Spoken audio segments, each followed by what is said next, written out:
Hello, good morning. Good morning, কেমন আছেন? ভালো, তুমি কেমন আছো? ভালো। তোমার ওয়াইফের গান শুনলাম, তা এরকম একটা গুণী মানুষকে এতদিন কেন ঘরে বন্দি করে রেখেছিলে? হঠাৎই টেলিভিশন দেখতে গিয়ে দেখি তোমার স্ত্রী গান গাইছে। সত্যি একজন ব্রিলিয়ান্ট সিঙ্গার। সেখানে আমাদেরও বাড়ির সবাই উপস্থিত ছিল।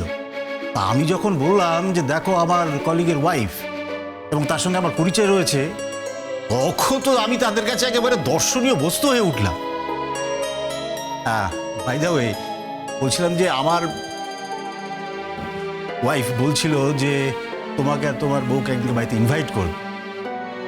তা তোমাদের যদি ইনভাইট করা হয় তোমরা আসবে তো? দেখছি। আবার দেখছি কেন? আরে বাবা, একটা ছুটির দিন থেকেই ডাকবো, আসবে কিন্তু। ডক্টর ঘোষাল, 3 নম্বর কেবিনে যে পেশেন্ট ছিলেন তাকে কি আজকে ডিসচার্জ করা হয়ে গেছে? হ্যাঁ, আমি সেই ব্যাপারে তো যাচ্ছিলাম। আরে ডিসচার্জের সময় তো 12টা, এখন তো সবাই 11:30 বাজে। পেশেন্টের চেক আপ আর ফলো আপ কিন্তু চলবে। আমরা ওনাকে ডিসচার্জ করে দিচ্ছি ঠিকই, কিন্তু ওনার সিচুয়েশন এখনো স্টেডি না। আরে হ্যাঁ হ্যাঁ, সে তো আমি জানি। কালকে তো তোমার সাথে এই নিয়ে আমার আলোচনা হয়েছে। তুমি ব্যাপারটা নিয়ে আর ভেবো না, এসব ব্যাপারটা আমি নিজেই মাথায় নিয়ে নিয়েছি। দেখো, পেশেন্টকে ফলো আপ করতে বলা পর্যন্ত আমাদের দায়িত্ব। পেশেন্ট পরে ফলো আপ করবে কি না করবে সেটা তো আমাদের হাতে নেই। ভালো কথা, তোমার বউ কি ছোটবেলার থেকেই গান শিখতো? তা না হলে আমার মনে হয় তো একদিনে এত ভালো গান গাওয়া সম্ভব নয়। আমার কি মনে হয় জানো, তোমার বউয়ের গান শুনে এটা ওর জন্মগত প্রতিভা। হ্যাঁ, শিখতো। কার কাছে শিখতো? ডক্টর ঘোষাল, আমাদের লেট হচ্ছে, আসলে। Sir good morning. Good morning. Sir, কালকে আপনার ওয়াইফকে টিভিতে গান গাইতে দেখেছি।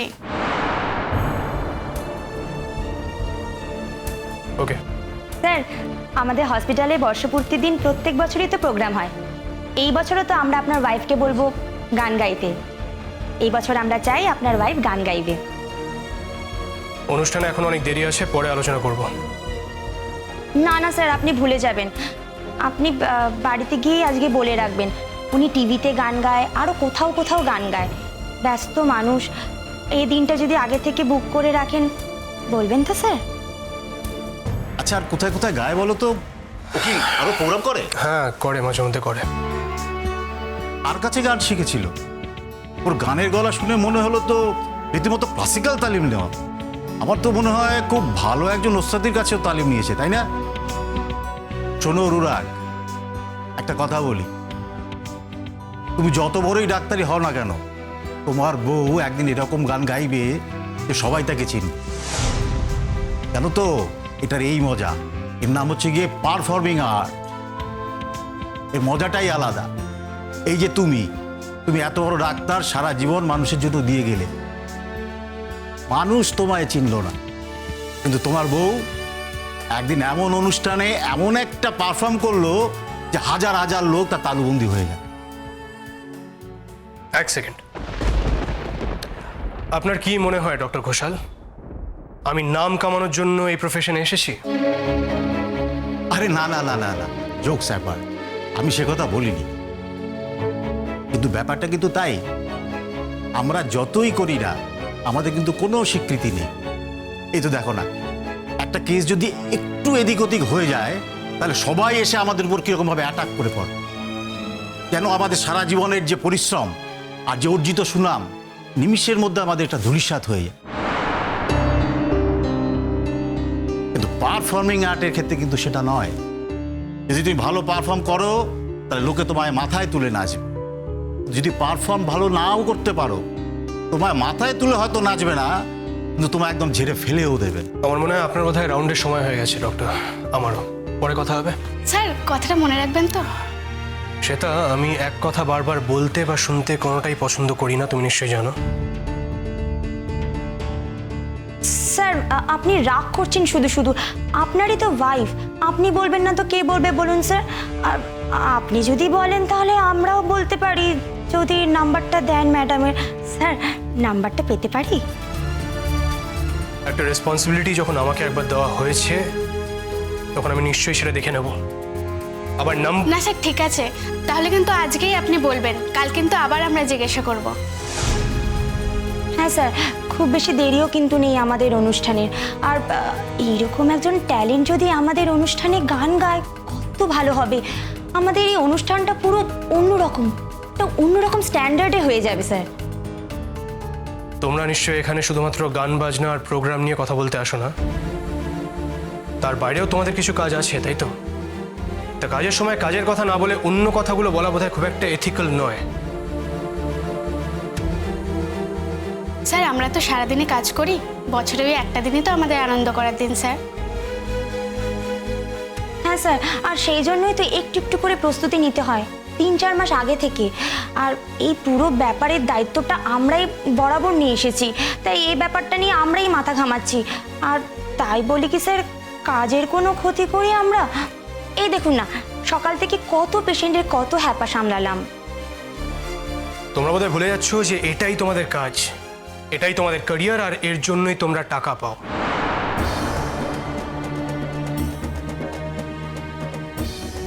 সরি স্যার, এই হসপিটালে কাজ করে কখনো মনে হয়নি যে মালিক পক্ষের সঙ্গে আমাদের শুধু টাকার সম্পর্ক।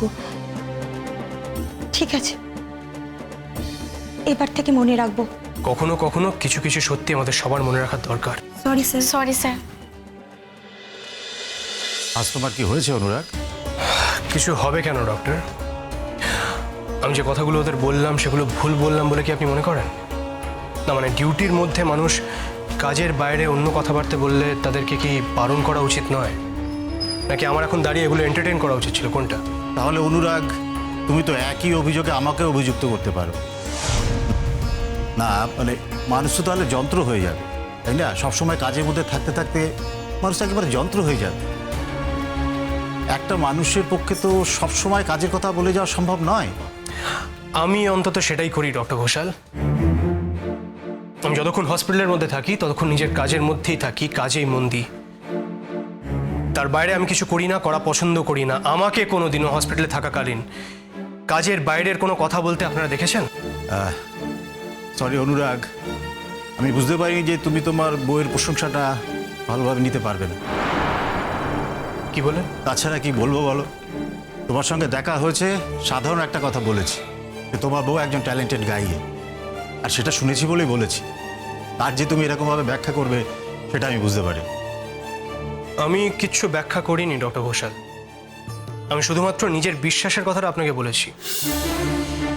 আমি মানলাম আপনার বাড়ির সবাই মেঘলার গান শুনে মোহিত হয়ে গেছে, আপনি সেটা আমাকে বললেন, গুড। তারপরে বাকিটা বলার তো কোনো প্রয়োজন ছিল না, যে একদিন আমাকে আর কেউ চিনবে না, সবাই আমাকে আমার স্ত্রীর পরিচয়ে চিনবে, ওকে সবাই খুব ভালো করে চিনতে পারবে, ওর নাম হবে।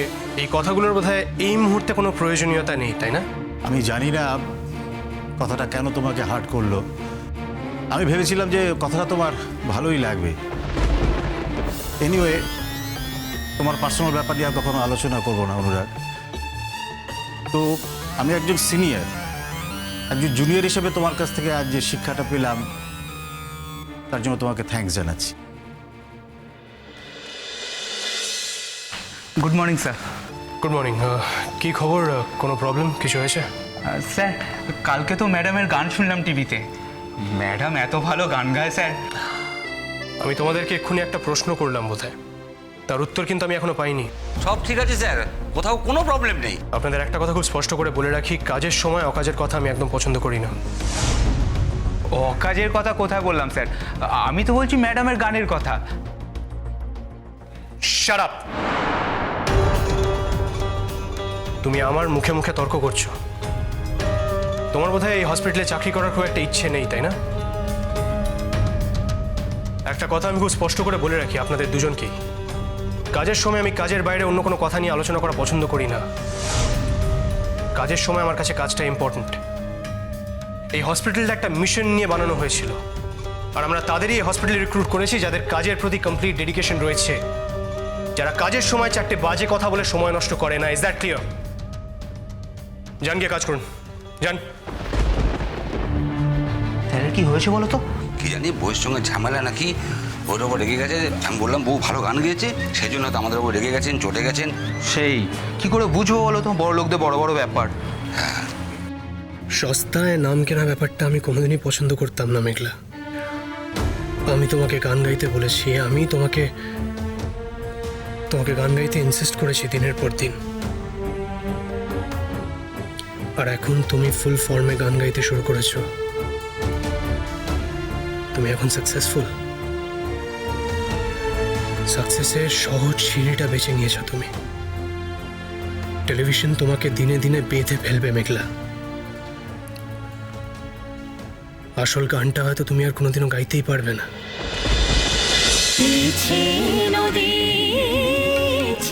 নদী